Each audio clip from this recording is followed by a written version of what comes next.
글로벌 외신 브리핑 박지혁입니다. 첫 번째 소식입니다. 미국과 중국이 1단계 합의에 대해서 잇따라 발언을 내놨는데요. 보도 통해서 자세히 살펴보겠습니다. 먼저 미국 측에서는 스티븐 무누신 재무장관입니다. 무누신 장관은 현지 시간 19일 CNBC 방송에서 미중 1단계 무역 합의에 대해 기술적이고 또 법률적인 손질을 거치고 있다면서 우리는 내년 1월 초에 서명하고 또 합의문을 공개할 것이라고 밝혔는데요.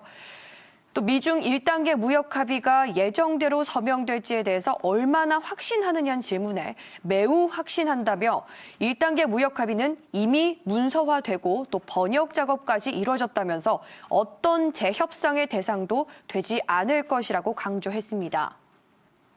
한편 중국 측에서는 가오펑 상무부 대변인 역시 1단계 무역 합의에 정식으로 서명을 한 이후에 합의 내용을 공개할 예정이라고 밝혔는데요. 그러면서 미국과 중국은 평등과 또 상호 존중의 기초 위에서 1단계 무역 합의 문건과 관련한 의견의 일치를 봤다며 양측의 무역 대표단은 합의문 서명 등 후속 업무를 위해서 계속해서 긴밀한 소통을 하고 있다고 설명했습니다. 다음 뉴스입니다. 영국이 유럽연합 탈퇴, 이른바 브렉시트를 단행하기 위한 법안을 새롭게 공개한 것으로 알려졌습니다. 유럽연합 탈퇴 협정 법안이란 것은 영국과 유럽연합이 서로 협의한 탈퇴 협정을 이행하기 위해서 영국 내부적으로 필요한 각종 법안들을 말하는데요. 과연 어떤 내용들이 포함됐는지 보도 통해서 살펴보겠습니다. 가디언에 따르면 영국 정부는 현지 시간 19일 유럽연합 탈퇴 협정 법안을 발간했다고 보도했는데요. 기존 유럽연합의 회원국으로서 법률 등을 영국의 국내 법률로 대체하고 또 전환기간 그리고 재정 분담금 등 영국과 유럽연합 간 브렉시트 합의에 대해서 법적 효력을 제공하기 위한 것으로 알려졌습니다. 구체적으로 이 새로 내놓은 법안은 기존 법안에서 몇몇의 조항만 삭제 또는 추가하는 등의 변경 정도만 이루어졌다고 보도됐는데요.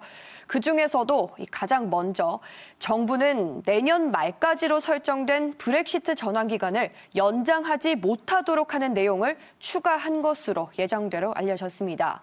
뿐만 아니라 동반자가 없이 유럽에서 건너온 어린이 난민을 무조건 받아들이도록 한 내용도 기존 법안에서 수정된 것으로 알려지면서 야당의 비판도 받은 것으로 알려졌습니다.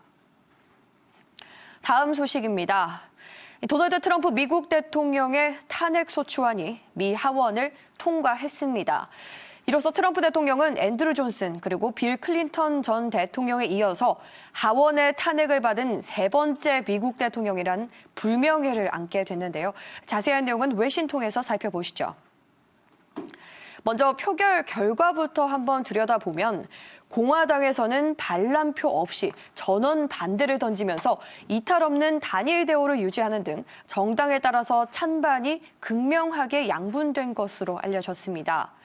트럼프 대통령은 이처럼 하원이 자신의 탄핵소추안을 통과시킨 것에 대해서 맹비난에 나섰는데요.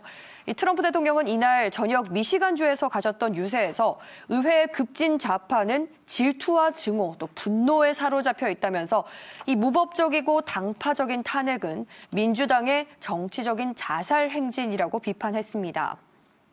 그러면서 내년 대선에서 이 대가도 치를 것이라며 맹비난했는데요.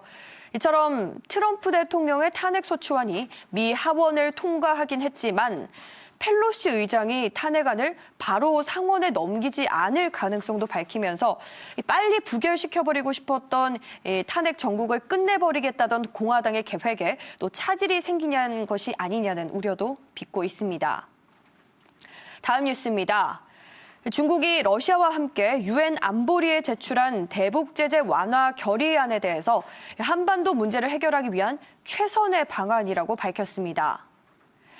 러자호의 중국 외교부 부부장은 현지 시간 19일 안보리 결의안에 대해서 현 국면에서 한반도의 교착 상태를 깨고 또 평화와 안정을 수거하기 위한 가장 좋은 방안이라고 밝혔는데요.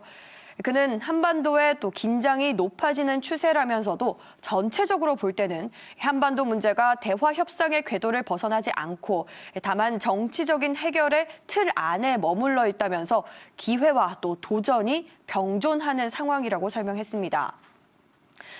그러면서 관련국들은 서로 자제하고 마주보며 대화와 협상에 각각 합리적인 우려를 해결할 방도를 찾아야 한다고 강조했는데요. 바로 이 러 부부장이 스티븐 비건 미 국무부 대북 특별대표와 한반도 문제를 논의하게 되죠.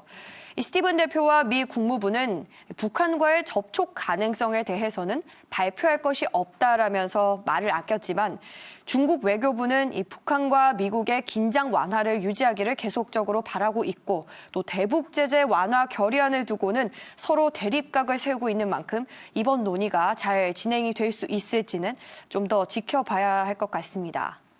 글로벌 외신 브리핑 오늘 준비한 순서는 여기까지입니다. 저는 다음 이 시간에 다시 찾아뵙겠습니다.